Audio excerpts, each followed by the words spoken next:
Welcome to Beyond Our Focus. I'm Stefan, this is Amanda, and this is Breaking Prisms for November 20th, a Tuesday. Today's episode is about Twilight Zone, episode 7, called The Lonely. And it was an episode. Yes, it was. Not a bad episode. I thought it was still good, but I have some issues and some qualms and some things to say about this episode. Some big things that don't make any sense at all. Yeah, I would say so. I felt like this would have been a really cool Black Mirror episode because I felt they would have treated it a little bit better and there could have been some cool stuff. I don't know. This one was like a hit. It wasn't the worst one we've seen, but I didn't really. To me, it was intriguing, but it got to it just ended at a weird point, I guess. This one, I think, suffered from the fact that they didn't have the technology to do what you would normally expect in this day and age to see in an episode like this. It literally looks like it takes place in like a desert. Yeah. Because it probably does. Yeah. And it's like, oh, this could have just been anything. We're just taking these people's word that it's here. Which I think could have been even more intriguing if that would have been like a twist at the end. Yeah, because literally in the description it was a man, a convicted felon on an asteroid. Yeah. So it's like, you already know it just based off the little summary on Netflix. Like. Yeah, and that is what it's about. It's a convicted felon on an asteroid. I thought it would have been cool if the end would have been, he's not on an asteroid. He never has been. He's actually just in a desert, and they just told him this, and he believed them. That would have been actually really cool. I also think that this episode suffered because it felt like they could have explored so much more, or they could have gotten us to feel more for these characters if it had a longer span of time. Being that it was only 24 minutes, it just felt like they had to suddenly, speed up the end. I don't know. It's an interesting episode. Yes. I liked it, but it is a very much a middle of the road episode. Yes. It's not a bad episode. It's not one of the better or the best episodes we've seen. But we open up on James A. Corey. 9 million miles from Earth. Which is a little bit far. Just a smidge far. Yeah. I think the one statistic that I didn't write down was how long it takes to get there. Because the one guy says it. And it's the one thing I didn't write down. I don't remember them actually saying how long it took to get there. I know they said they spent 8 months out of 12 months going there 4 times a year. Yeah. Which, for a convicted felon, bringing supplies on an asteroid, taking so much manpower and rocket fuel, and for a guy that is not even a horrible guy, killed one dude and claims it was self-defense. This is the guy we're sticking on an asteroid in space. Well, come on. According to him, there's multiple asteroids. Yes, we get that at one point. But still, how many asteroids are floating around in a place that we can get to them? It's solitary confinement. So you can't have more than one convicted felon on an asteroid. It's solitary. But yes, he's a convicted homicide, and it's self-defense, solitary confinement, 9 million miles. So we just see him in a vehicle. That is the first thing you see, is him starting up a vehicle. Well, him blowing a horn in the vehicle. I should say. Yes. Which my first question is like, how's there a vehicle on an asteroid? Which they answer immediately. Yes. I was like, okay. Good for you. You're like, points. We'll go with that. It worked out well for me. Of course, my biggest qualm. Okay, this is an asteroid. Okay. How are we breathing on an asteroid? Technology. No, technology in my foot. There was no technology. There was no technology in this. He was literally living, and here's my thing. He lived in a corrugated metal shed on a hot asteroid. He kept complaining about the heat, yet he lived in a corrugated metal asteroid. One Where is the sun? How is this asteroid traveling? Is it going around Earth? Which also doesn't make sense because it's too far from Earth to be going around Earth. How do we keep getting back to it? Where is it going? Why is the sun there? Why is it so hot? How is it not freezing to death if it's that far away or that too close? Because Earth is like in a good spot. Otherwise, you melt or you freeze to death. How is he breathing? There are way too many questions that they did not do anything at all. And then there's the fact that, I mean, they did mention the one thing where it's like, once they land, if they don't leave at a certain time, they'll never make it back to Earth on time. They'll have to stay there for so many months or whatever, or so many days. It was like 14 days or something. Before they could leave again. They could only spend 15 minutes. Now, the thing said 9 million miles from Earth. I looked it up real quick because I just wanted to know. The moon is only 225,000 miles.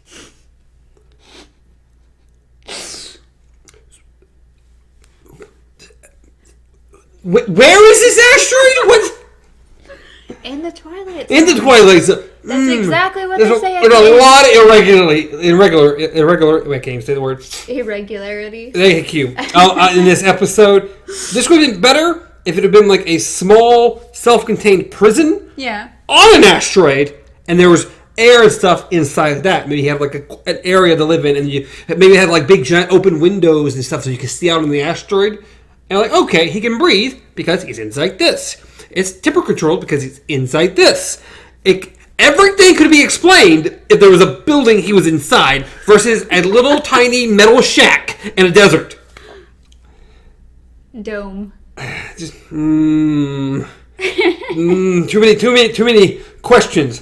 But if you want the Twilight Zone. If you want to suspend disbelief enough to be like, fine, we're going to ignore all these questions that make no sense at all, then we can finally get back to the episode. I would still have the whole, why would you have a metal shed in a desert?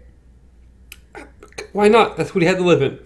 How did he have enough water for 3 months? Did they bring literally enough water to supply him for 3 months every single time? That seems excessive. That was the whole point. Oh, how would you even carry that much water? We know they have a limited weight capacity on this rocket. Yes, but that limited capacity included a bunch of people. A bunch of people, yeah. A bunch of people plus him plus 15 pounds. Anyways, his particular shed was located 6,000 miles from like north to south and 4,000 miles east to west, I think they said. Yeah, something like that. Yeah. It was just a big rock. It was just a big rock. He'd been there 4.5 years. Yep. It was 15th day, the 6th month of the 4th year. Yeah, that very, yeah, I didn't write that exact thing. Yeah, he writes in a diary. Yes. Yeah. I did like the effect they used for the rocket. Yes. Like it landing. It looks pretty solid. Better than I expected for when this came out. So I give them props for that. At least only that at this point. I had to listen a couple times to figure out what the main, I don't know if you... What would it be called? Security guard, chief? What would you call him? Allenby? Yeah. Like, it took me a couple times to actually figure out what he was saying. Because he's just like... Because at first I thought it was Albie. Like, the Maze Runner Albie. And then it was like Allenby. And I was like, is that Allen, capital B? Or is that all one word? It's all one word. Okay. Not a name I've ever heard before, but I did write that down. They were all calling each other by their last names, so... Because everyone called him Corey, so... Weird name, just general, I don't care. Of course, they show up to bring him his supplies, but they can only stay for 15 minutes. They gotta go. They got time to play chess or checkers or cards or... Yes, and he very much, like the narrator said, was going crazy because he... Very lonely. Very lonely. So as soon as he saw people, he's like, let's play a game. It's okay. Let's do something. Time. And Allenby very, very clear... He brought him something. Yes. He could get in trouble for what he brought him, so don't tell anybody. Don't open it before we leave. Yes. And at first it's like, he's like, I don't want it. I don't want your gifts. I don't want anything to do with it. And then you kind of see that, it is possible. You can see that the whole convicted murderer kind of thing might actually stand as far as his self-defense case. Because then he, like, stops at the window and he's like, hey, Allenby, just to let you know, he's like, whatever it is, I still don't really care about it, but I want you to know for the thought, thank you. Like, I was like, hey, he's a good man. He's not a terrible guy. We don't actually know what happened. We don't ever go really into what happened. But, so he opens this box like 5 seconds after they walk out of sight. Yes. I was like, good job. You really waited. I appreciate you did a good job. You waited no time at all, and you were gone. You were over this box.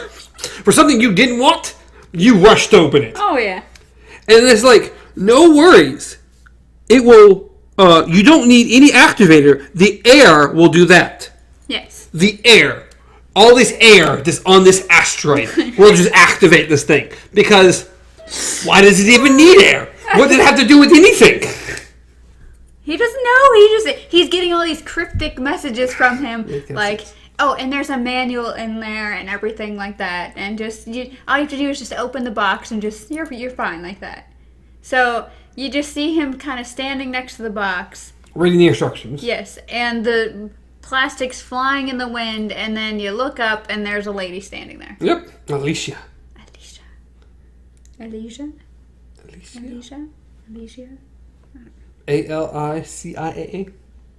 It'd be like, it's kind of like who we used to work with. There was an older lady. Yeah, how her name was Alicia or Alicia, and everyone called her Alicia, and she's like, actually no, it's Alicia, and just no one called her that. It's a minor thing, and Alicia is easier than Alicia. Yeah. Then you're just good. That's what's gonna happen. My name's not even hard to say right, and people can't do that. So. Stefan. Oh. But before that, though, I did have a note where he was like, I have some beer saved up. And I'm like, so you're bringing this dude beer? He brought in car parts for however long it took him to put that car together. It's just weird. He honestly feels bad for him. He likes this guy. Yeah, just, I don't know. That and the third guy is a dick. He's not a nice guy. He doesn't believe, he doesn't like him. He doesn't like that they have to spend 8 months out of the year to bring these convict supplies. Which I agree, this is a little ridiculous. It's a lot of wasted time, manpower, and everything else to shove prisoners on random asteroids across the universe, it seems. It's a little insane. It's a little bit much. Yeah, my kids can't even recognize me sometimes when I get home, and it's like, okay, well then get a new job. Yeah, pretty much. Get a new job.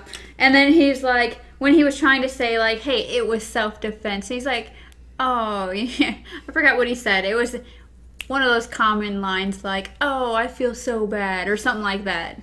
And it's just like, just go away. No, he was not a very nice man. But yes, so there's a lady now standing outside of the box, and he's reading the instructions that pretty much just say, what? Her name is... Alicia. To activate her, to say her name or something, her name is Alicia. And she's like, I am Alicia. What is your name? Yes. And he flips out. He's like, I don't need a robot. Like, I don't... What is this? This is a mockery.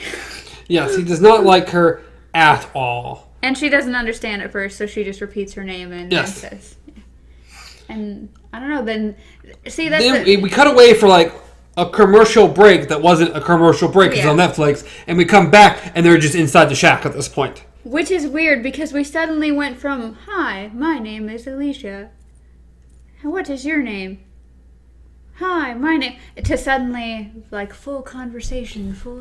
Oh, we're good, then. We're good. We're solid. Where he's asking, can you feel heat? Can you feel cold? Can you feel pain? And she says yes to everything. She's a pretty solid built robot. Yeah, like, she's a great robot. She's good. Advanced. Why don't you look like a machine? Yeah. You just look like a mockery to me. You're mocking me. You're mocking me, blah, blah, blah. He's not happy with this robot. No, he wanted a real human, and instead he got this thing. Which he kind of shoves, kind of slings her or whatever, and she falls from the ground, and just like, you hurt me! Yeah, the first thing he does is he grabs her hand and pulls her outside, like grabs her wrist, And then he walks outside and she follows him and is like, Corey, wait. And then they talk for a minute and she's like, you hurt me, Corey. And she's holding her wrist and he's looking at her like, are you stupid? Like, you are a robot. No. My biggest complaint about this entire episode. Robot? Yeah, she's not a robot. She's a robot. She's a robot. I'm like, in the 60s, did we not know how to say robot? It is spelled, it's spelled robot. Not robot. Not robot. Not reboot. Not robot. Maybe it's a company name. He's like a model name. Like over and over. She is a robot. She is not a robot. She's a woman. There's iDog. It bothers me every time they said it. Like, for the love of God, just call her a robot. No. But yes, so he pretty much says, you are not anything. You're not human. You're not a woman. You're mocking me. Shoves her down. And he's like, you don't understand. Like, I am lonely, all this stuff. And then next thing you know, she turns around and she's crying. Oh. And he suddenly looks down at her and she's like, I feel loneliness too. And he's done. That was it. That's all it took. He's in. So he wipes her tears away and it's like, I am so sorry. And then, ta-da. Yeah, he's solid. He's good. Everything is wonderful. And as far as I'm aware, we jump 11 months later. Yeah, I didn't even write down that time. Yeah, 11 months. Oh, I did. It just looks like a 4. Like, that's the last note I have is 11 months, but I dragged the pen and it looks like a 4. Yeah, it looks like a lightning bolt 4. Yeah. But yeah, so 11 months later. And things are going fantastic. He apparently has been hiding her every time they come and visit every 3 months. Yeah, apparently. So she, they go on their dates now. Like she makes him his drinks and they just have a good old time. Oh, they're playing games together and everything's fine. He absolutely loves Alicia. Yeah, he writes in his diary about her and they go stargazing and she was exactly what he needed to survive on this asteroid. So one night she points out the ship, and this is early. It's not supposed to happen for another 3 months. Well, that's it. They were looking at the stars. Yes. We're going over the constellations and blah, blah, blah. And, yes, they're like, oh, what's that star? And it's moving. It's like, that's the ship. Like, well, you told me there was going to be another ship the last time for 3 more months. This is really early. Yeah. And so then it's like, well, if it's that far out, they still have other asteroids to go. They'll be here in the morning. Oh, so should we head back? And then he just lays back and go, no, we're good. We are wonderful. So then the ship arrives. The ship arrives. And they're running to Corey, all excited and yay! Allenby is super excited. He's like, Corey! And Corey just kind of walks out of the shed all nonchalant. What's going on? What's happening? What are you doing? And he finds out he has been pardoned. He's been pardoned. Yes. All of them have been pardoned. Yes. The asteroid thing, whatever. I know at some point earlier they talked about it being a controversial thing and people didn't like it and it seemed cruel to do things like this, which I would agree. It seems excessively cruel. At this point, just kill the man. Just kill him. You abandoned him on an asteroid 9 million miles away from Earth by himself. Just kill him. It's a sentence as good as death.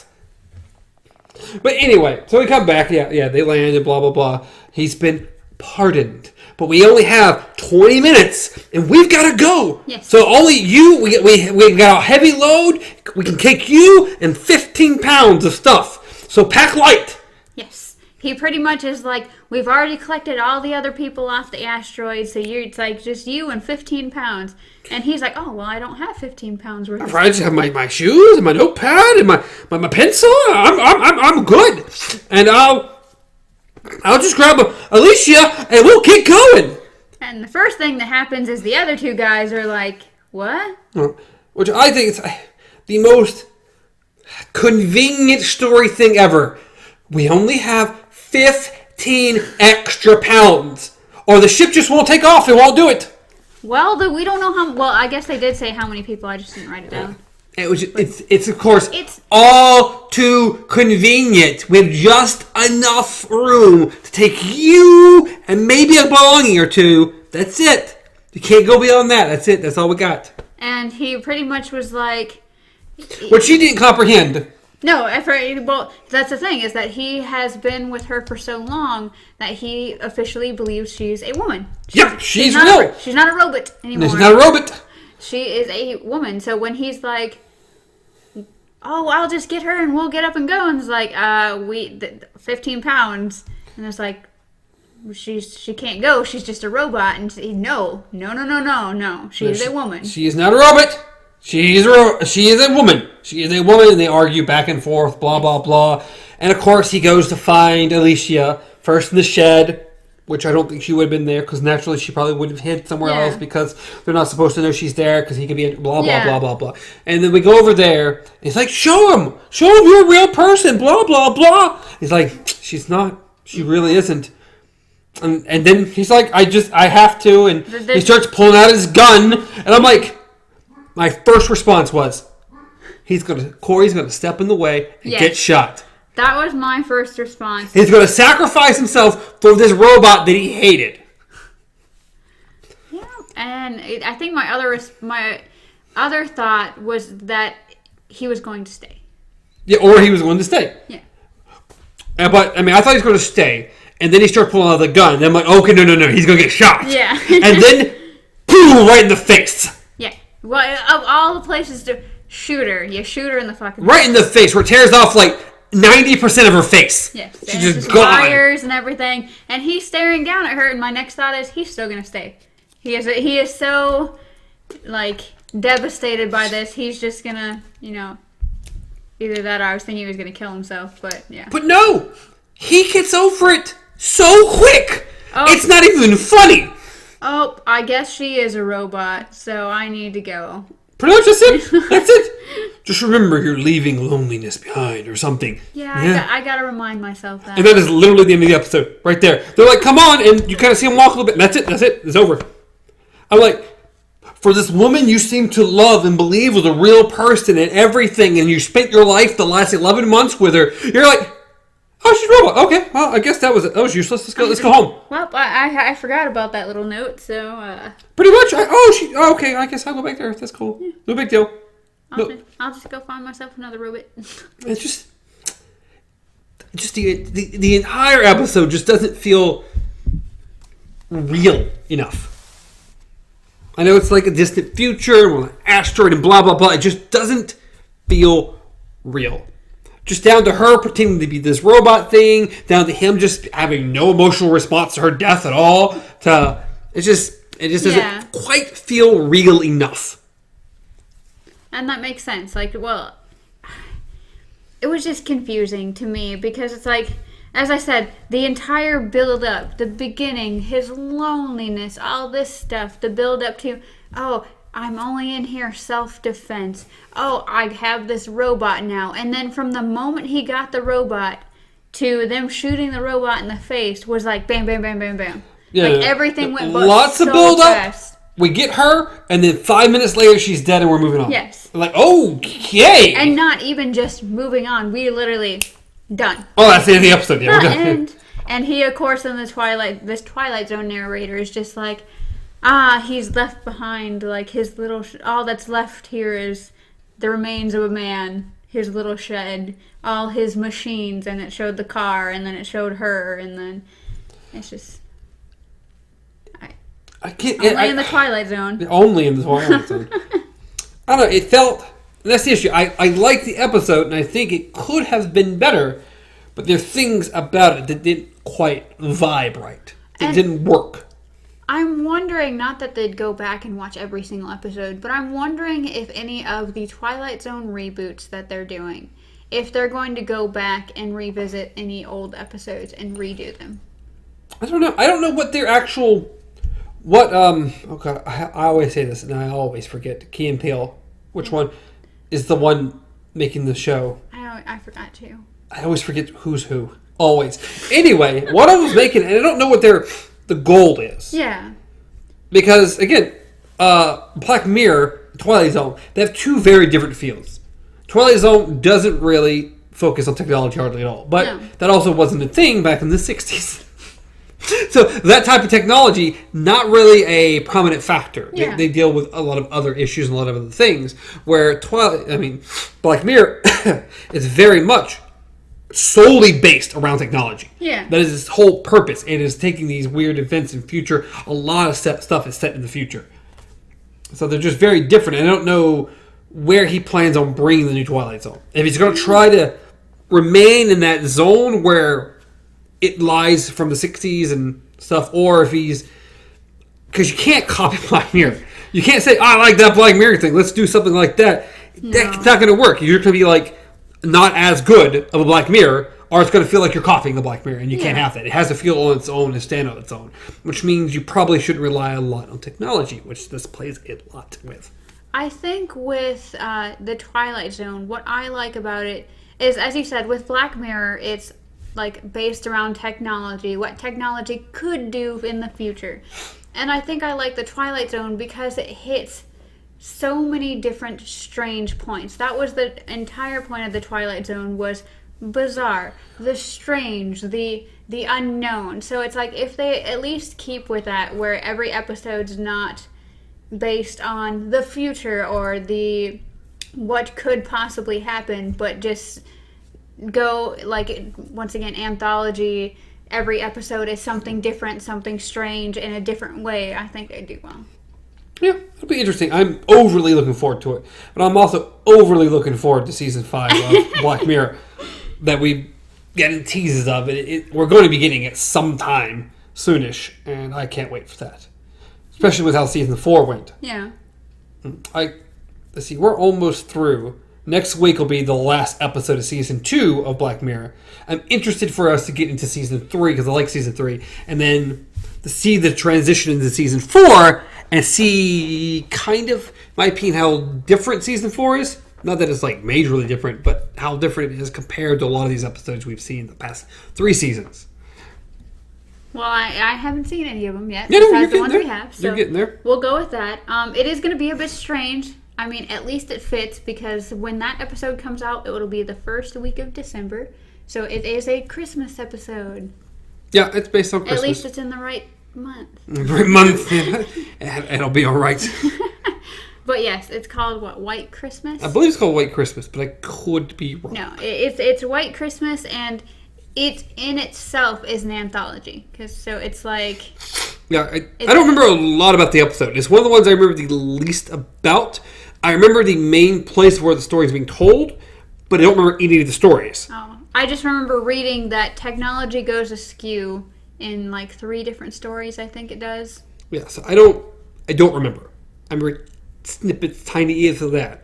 So I don't know if that's because I didn't enjoy the episode, or maybe it just wasn't a particularly memorable one. Yeah. Because I think everything up to this point I've been, yeah, I know that, yeah, yeah, yeah, I remember that, and this is the one episode I'm like, I'm really foggy on.